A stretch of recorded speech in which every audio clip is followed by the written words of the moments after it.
Schön, dass ihr wieder eingeschaltet habt. Ich darf euch begrüßen zu einem kleinen Ausflug in den größten Canyon Europas, dem Canyon du Verdon in Südfrankreich.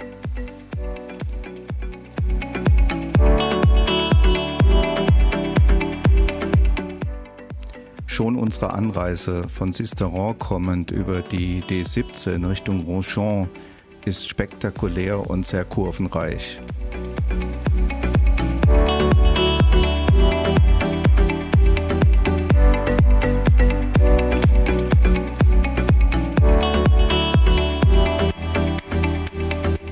Der Naturpark Verdon und die gleichnamige Schlucht lockt natürlich alle Touristen an. Man kann hier Wildwasser-Kajak fahren, tolle Wanderungen machen, Klettertouren und insbesondere die Serpentinen im Gebiet der Schlucht sind auch für Motorradfahrer ein beliebtes Ausflugsziel.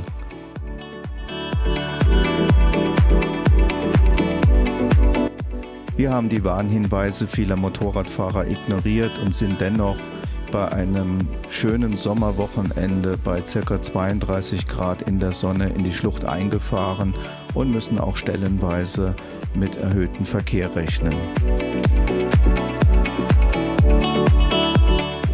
Die Verdun-Schlucht gilt als der schönste Canyon Europas. Seine Wände sind bis zu 700 Meter hoch und bieten uns immer wieder atemberaubende Aussichten, auch auf umherfliegende Geier.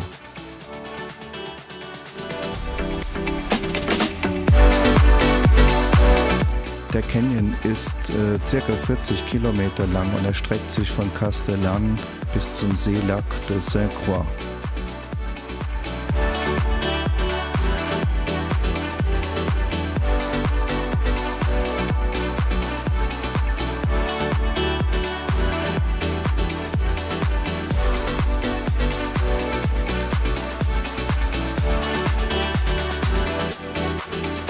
Die Runde auf der Panoramastraße rund um den Canyon du Verdon ist ein fahrerischer Paukenschlag und jede Reise wert.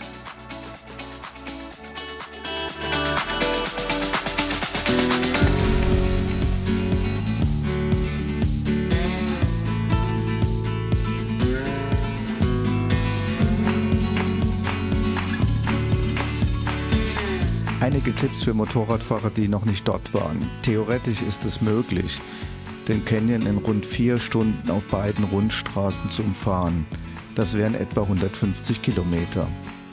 Aber wenn ihr nur an einem Bruchteil der vielen Aussichtspunkte anhalten wollt, solltet ihr unbedingt eine Tagestour einplanen. Im Prinzip spielt es dabei keine Rolle, welchen Ausgangspunkt ihr wählt. Da die Schlucht aber weitgehend in ost-westlicher Richtung verläuft, würde ich euch empfehlen, aufgrund der besseren Lichtverhältnisse morgens in Castellane mit der Umrundung zu beginnen.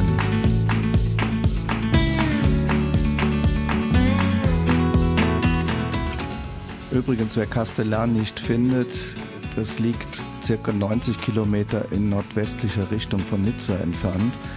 Und auf der N85, der Route de Napoleon, kommt ihr ganz gut hin. Das ist ein idealer Einstiegspunkt in die Schlucht.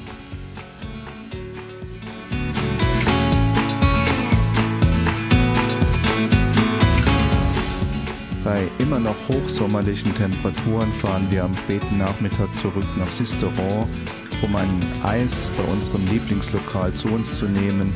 Danach werden die Motorräder versorgt. Und bei einem Bikerbier verarbeiten wir das Erlebte vom heutigen Tag.